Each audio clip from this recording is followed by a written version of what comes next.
Nos últimos dois vídeos aqui do canal nós falamos sobre o chamado período regencial, que vai de 1831 até 1840. O período regencial foi aquele momento na nossa história, dentro do contexto do Império do Brasil, em que Dom Pedro II ainda não tinha idade suficiente para ascender ao trono. Dom Pedro II ainda era muito jovem, ele apenas poderia ascender ao trono em 1843, que era quando ele faria os seus 18 anos, e por isso foram estabelecidas as regências. A priori foram regências trinas, depois se tornaram regências unas, elas alternando entre conservadores e liberais, entre políticas mais centralizadoras e descentralizadoras, tentaram governar o Brasil mesmo com a ausência de um imperador reinante.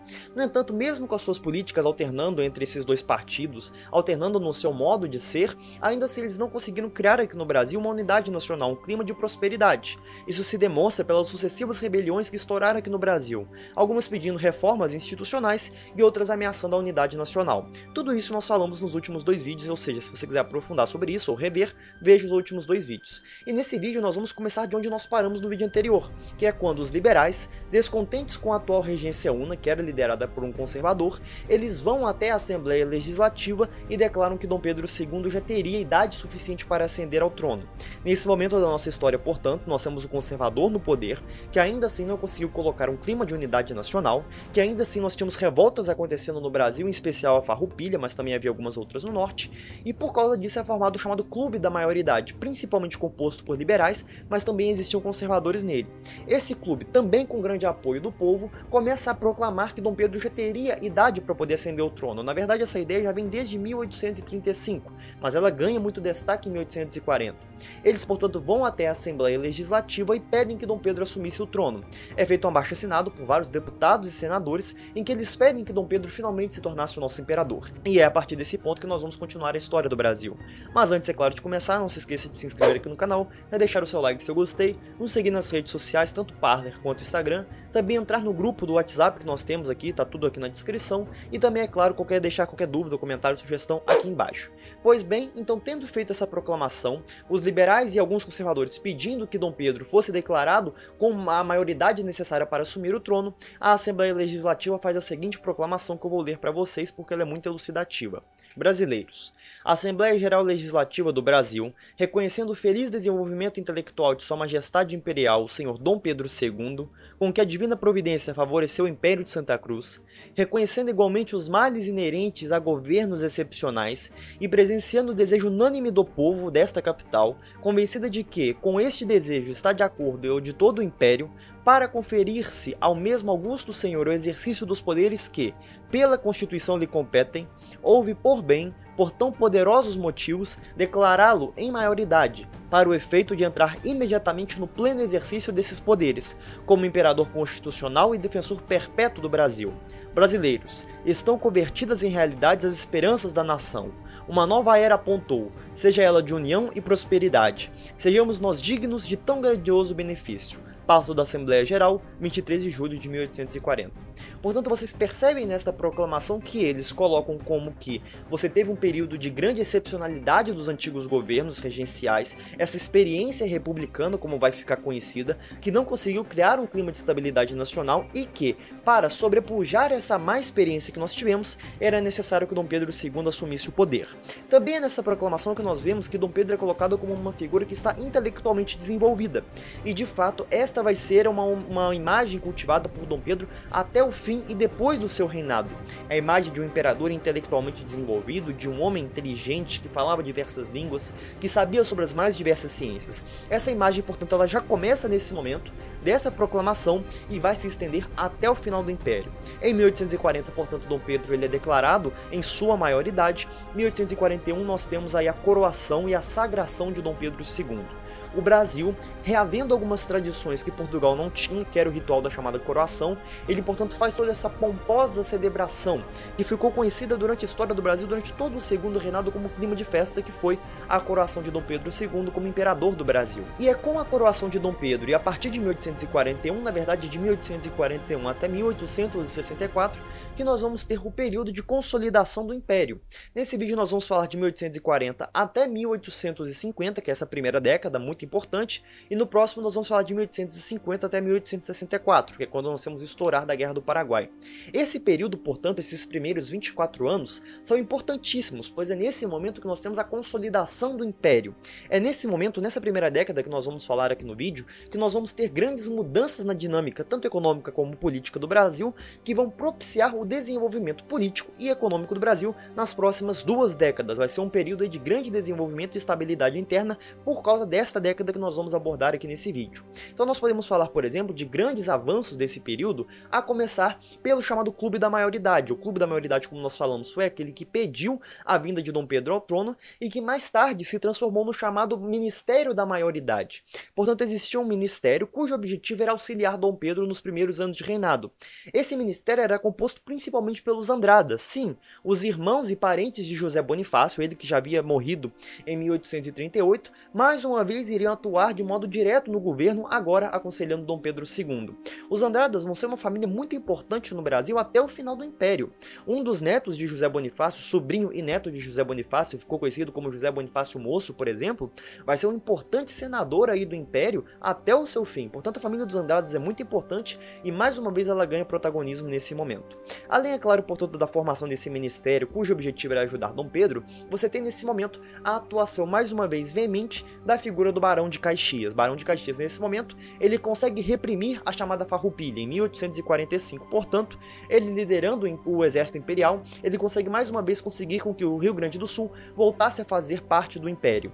E o povo do Rio Grande do Sul se torna tão grato à figura do Barão de Caxias, mais tarde vai ser o nosso Duque de Caxias, que ele acaba se tornando até mesmo o presidente da província do Rio Grande do Sul.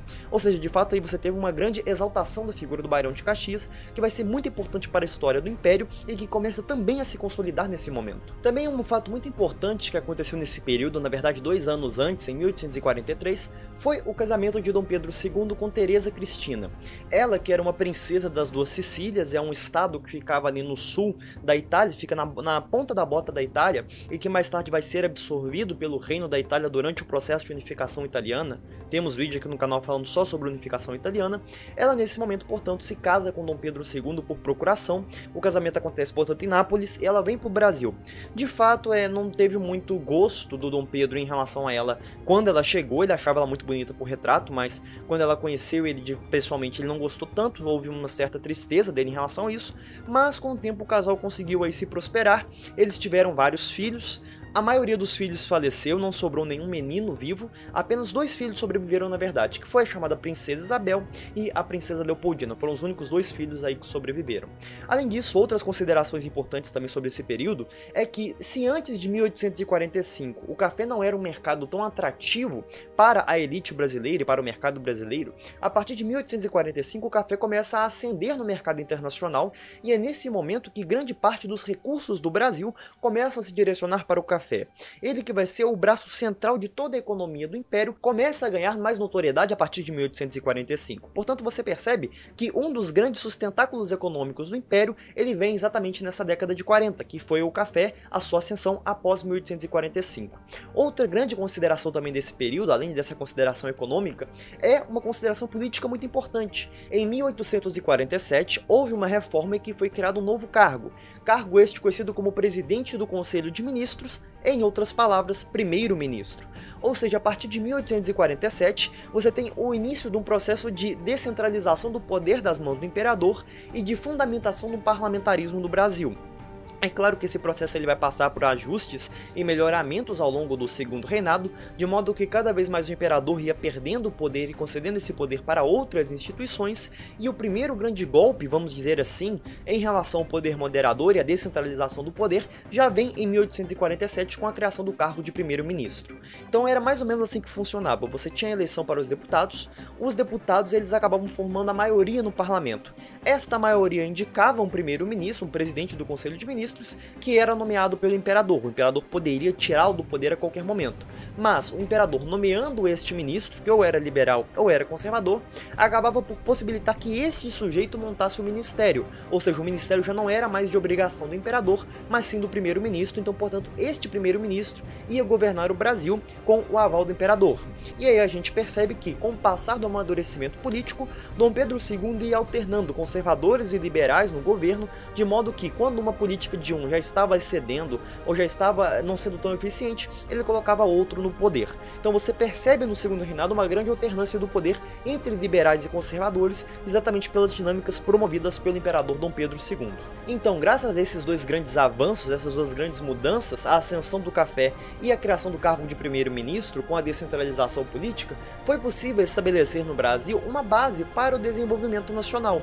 É por isso que a próxima década vai ser uma década de muita inovação no Brasil. Você vai ter a vinda para cá de investimentos, a abertura das ferrovias, a vinda da iluminação a gás, por exemplo, o início da chamada Era Mauá. Isso já é tema para o próximo vídeo. Mas isso só foi possível por causa dessas mudanças econômicas e políticas que aconteceram nessa década. Mesmo com tudo isso, em 1848, de 1848 a 1850, vai estourar a última grande revolta do Império. Essa revolta vai ficar conhecida como Revolta Praieira, ela vai acontecer no Pernambuco mais uma vez, e vai ser por causa de uma divergência política. O presidente da província, ele era um sujeito que não agradava muito ao imperador naquele contexto, será demitido por Dom Pedro II, e aí a população de Pernambuco, descontente com a demissão desse presidente, acaba aí por fazer essa revolta em 1848, que se intensifica em 1849. Eles começam a pedir coisas como o fim do poder moderador, o separatismo, a república, mas acaba que essa revolta ela não tem um desenvolvimento prolongado, ela também em 1850 é pacificada. E essa revolta, ela se enquadra no período das chamadas revoluções de 1848. Se você não sabe sobre essa revolução, nós temos um vídeo aqui no canal chamado Primavera dos Povos, que trata especificamente sobre as grandes revoluções que estouraram em 1848 na Europa. E a Revolução Praieira foi o nosso expoente de revolução aqui no Brasil, que aconteceu também na Europa, outras de caráter semelhante. Então é interessante que você veja esse vídeo para entender o contexto geopolítico mundial. Já no final de 1850, portanto, com a pacificação da província do Pernambuco, nós temos duas importantes leis que vão ser aprovadas e que vão ser também importantes para o desenvolvimento do Brasil nessa nova década, e vão ser com essas leis que nós vamos encerrar esse vídeo. A primeira lei é a chamada Lei de Terras. Essa vai ser a primeira lei cujo objetivo é regularizar as terras do Brasil. Então ela estabelece o seguinte: quem já tem terra no Brasil, quem ocupa uma determinada terra, agora tem a posse dessa terra, então ele vai regularizar a propriedade privada. E a segunda grande definição dessa lei foi que aquelas terras que ainda não são ocupadas passam a ser terras do Estado. Terras essas que serão leiloadas, e aí pessoas privadas podem comprar essas terras do Estado. Portanto, a Lei de Terras de 1850 tinha como objetivo estabelecer o controle das terras aqui no Brasil. Isso foi importante porque, quando nós tivermos os primeiros movimentos de migração, vai ser o mecanismo que os imigrantes vão tentar utilizar para poder comprar as suas próprias terras, mas aí já é tema para o próximo vídeo. Outra lei muito importante de 1850 foi a chamada Lei Eusébio de Queiroz. A Lei Eusébio de Queiroz foi a proibição do tráfico negreiro aqui no Brasil. Nós já havíamos tido leis aqui no Brasil de combate ao tráfico negreiro. Havíamos tido uma em 1810, ainda com Dom João VI, uma em 1827 com Dom Pedro I, uma em 1831, já durante a regência do Feijó, quando ele ainda era ministro, mas essas regências, essas leis, elas não conseguiram efetivar a proibição do tráfico negreiro, porque ele ainda era feito por meios mais ilegais. Em 1850, nesse caso, com a Lei Eusébio de Queiroz, aí sim foi criada uma lei que iria proibir e combater o tráfico negreiro. Essa lei teve como dois principais motivadores. Primeiro, a pressão inglesa. Eu vou falar sobre a pressão inglesa aqui no canal, mas a gente tem que deixar bem evidente que a pressão inglesa, ela existia, mas ela não era tão grande quanto algumas pessoas tentam colocar, alguns professores de história tentam colocar. Muitas vezes é colocado como que a pressão inglesa era o único fator determinante, e não era. A pressão inglesa de fato existia, mas existiam também outros fatores que existiam na política nacional, o desejo do imperador, as questões elitistas, etc. Então sim, existia uma pressão inglesa. Por quê? Porque em 1845 o parlamento inglês aprovou uma lei que possibilitava com que a Marinha Real atacasse navios negreiros, mas também havia o desejo de Dom Pedro II acabar com a escravidão. Esse desejo, que vinha desde Dom Pedro I, desde José Bonifácio, também era um desejo sentido por Dom Pedro II. E ele, visando acabar com a escravidão de modo não imediato, mas sim com o passar das gerações, ou seja, a população escrava ia sendo gradativamente libertada, ele também acaba fazendo pressão para a aprovação da chamada Lei Eusébio de Queiroz, que em 1850 proíbe o tráfico negreiro. A ideia era de que, com a aprovação de algumas leis, então a Lei Eusébio de Queiroz, mais tarde a Lei do Ventre Livre, a Lei do Sexagenário, com essas medidas, a escravidão iria de modo natural acabar no Brasil.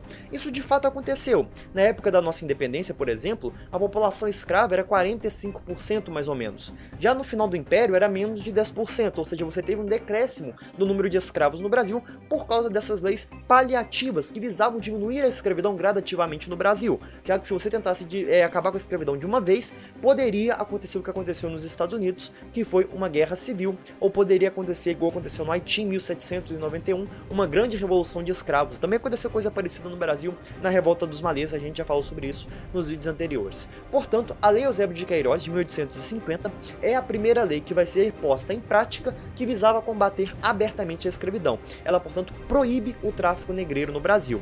Ainda vai existir tráfico negreiro vindo para o Brasil? Vai, mas vai ser de modo ilegal e em muito menor profusão, já que agora ele vai começar a ser combatido.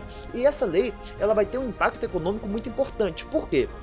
Porque se antes as elites dispendiavam grandes capitais para comprar escravos, agora, como elas não podem mais investir nesse mercado, elas têm que investir em outros mercados. E isso também é um dos motivos, juntamente com a ascensão do café, que vai possibilitar o grande desenvolvimento econômico do Brasil nas próximas décadas. E é aqui que eu me despeço de vocês na chamada Lei Eusébio de Queiroz. No próximo vídeo nós vamos, portanto, ver o início da prosperidade do Brasil e nós vamos terminar o próximo vídeo com a Guerra do Paraguai, no início da Guerra do Paraguai. Qualquer dúvida deixe aqui nos comentários. Que Deus abençoe sempre. Até o próximo vídeo.